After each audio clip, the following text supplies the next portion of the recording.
Hi, I'm Matthew Malcolm with Pacific Nut Producer Magazine, reporting to you from Castle Farms, where the UC Cooperative Extension has been conducting a field trial to determine the best pruning practices for walnuts.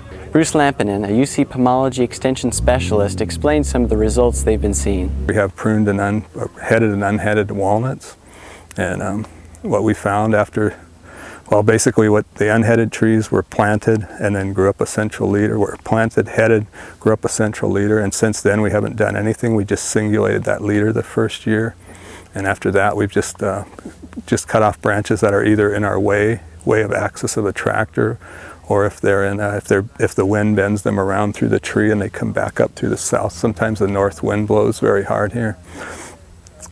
So other than that, we haven't done any pruning or any cuts on those trees. And then we have a prune treatment where each shoot has been headed each year, not minimally tipped, so maybe a foot or so off each year.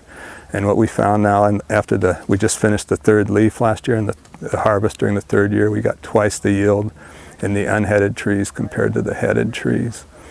We have a nicer tree structure generally on the unheaded trees. From the other trial, we have 7 or 8 of these trials going on around the state, and we find that the unheaded trees tend to have less breakage and a nicer, more open tree structure, a tendency towards usually higher yields in years 3, 4, and maybe 5. After that, the yields tend to equalize because the pruned trees are no longer being pruned either. And we tend to have there's a tendency towards higher quality in the unpruned trees, but generally it hasn't been a significant difference. But if anything, we have better quality on the unpruned, and less breakage generally on the unpruned trees.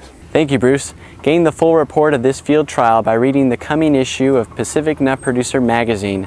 I'm Matthew Malcolm, CaliforniaAgNet.com.